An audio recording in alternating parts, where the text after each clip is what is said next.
Hello everyone, welcome to this episode of competitive Manch. तो इस episode में हम लेकर मौजूद हैं संविधान सभा का दूसरा पार्ट। यदि आपने पहला पार्ट नहीं देखा है तो कृपया पहले जाकर पहला पार्ट इसका देख लीजिए, लिंक डिस्क्रिप्शन बॉक्स में दिया हुआ है। तो चलिए हम शुरू करते हैं। इससे पहले आप वीडियो को लाइक एवं चैनल को सब्सक्राइब जरूर कीजिएगा और आपके पास जो भी स्टडी रिलेटेड ग्रुप होगा उसमें शेयर जरूर कीजिएगा। तो हमने पहले पार्ट में यह जाना था कि संविधान सभा के लिए किसने क्या क्या मांग की और इसका गठन कैसे हुआ और इसका संरचना क्या था और इससे संबंधित कुछ समितियों के बारे में भी हम जाने थे। इस पार्ट में हम लोग संविधान सभा द्वारा किए गए कुछ कार्यों को, उसके पुनर्गठन को और उससे संबंधित कुछ अन्य महत्वपूर्ण बिंदुओं को भी जानेंगे।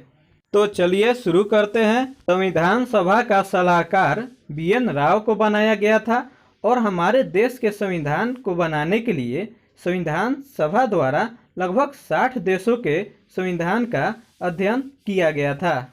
विभिन्न देशों के संविधान से हमारे संविधान के विभिन्न स्रोतों का ग्रहण किया गया था। जैसा कि हम जानते हैं कि प्रथम बैठक को मुस्लिम लीग द्वारा अस्वीकार किया गया था, लेकिन अंतरिम सरकार में शामिल हुआ था तो उसके 5 सदस्यों को मंत्री बनाया गया था। लेकिन पुनः 26 जुलाई 1947 को वायसराय ने पाकिस्तान के लिए पृथक संविधान सभा की स्थापना की और देश के बंटवारा होने के बाद 389 सदस्यों में से भारत में अब केवल 324 सदस्य ही बच गए थे। में 235 देशी प्रांत के सदस्य थे और 89 देशी रियासत के सदस्य थे। इसके बाद BN राव द्वारा तैयार किया गया संविधान के प्रारूप पर विचार विमर्श करने के लिए संविधान सभा द्वारा 29 अगस्त 1947 को प्रारूप समिति का गठन किया गया, जिसमें 7 सदस्य थे। उनमें से डॉक्टर भीमराव अंबेडकर जो कि अध्यक्ष थे और अन्य सदस्य थे N गोपाला स्वामी अयंगर, अलादी कृष्णा स्वामी अय्यर, हय्यालाल मणिकलाल मुंशी, मोहम्मद सदुल्ला, N माधव राव जिनको BL मित्र के स्थान पर जगह दिया गया था स्वास्थ्य संबंधी कारणों के कारण। 7वें थे DP खेतान जिनको कि 1948 में TT कृष्णमाचारी की मृत्यु के बाद स्थान दिया गया था। अब इसके बाद प्रारूप समिति ने संविधान सभा के प्रारूप पर विचार विमर्श करने के बाद 21 फरवरी 1948 को संविधान सभा को अपना रिपोर्ट पेश किया। इसके बाद पाकिस्तान का बंटवारा हो जाने पर 324 सदस्य जो बचे थे उनका फिर से पुनर्गठन किया गया और सदस्यों की संख्या 229 कर दी गई, जिसमें से कि 229 देशी प्रांतों के सदस्यों की संख्या थी और 70 देशी रियासतों की संख्या थी जिसको कि मनोनीत किया गया था और प्रांतीय सदस्यों का चुनाव हुआ था। बाद संविधान सभा द्वारा संविधान निर्माण के लिए 3 वाचन हुआ, जिसमें प्रथम वाचन 4 नवंबर से 9 नवंबर 1948 तक चला।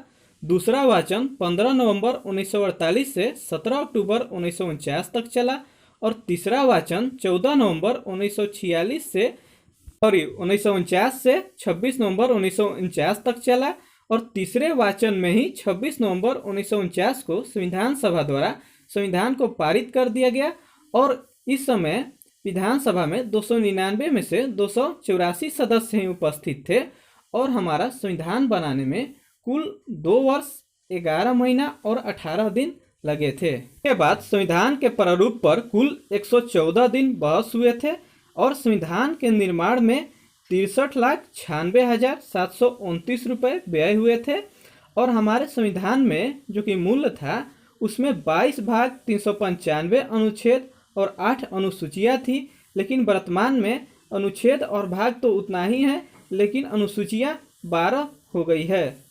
और संविधान सभा की अंतिम बैठक 24 जनवरी 1950 ईस्वी को हुआ था और उसी दिन से संविधान सभा द्वारा डॉक्टर राजेंद्र प्रसाद को भारत का प्रथम राष्ट्रपति चुन लिया गया और 26 जनवरी 1950 से 1951-52 में हुए आम चुनाव के बाद बनने वाली नई संसद का निर्माण तक भारत की अंतरिम संसद के रूप में संविधान सभा ने कार्य किया।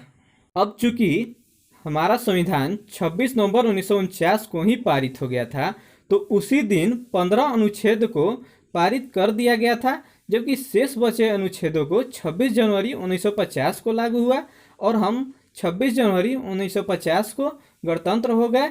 और ये 26 जनवरी इसलिए चुना गया क्योंकि इसी दिन 1930 ईस्वी में स्वाधीनता दिवस मनाया गया था।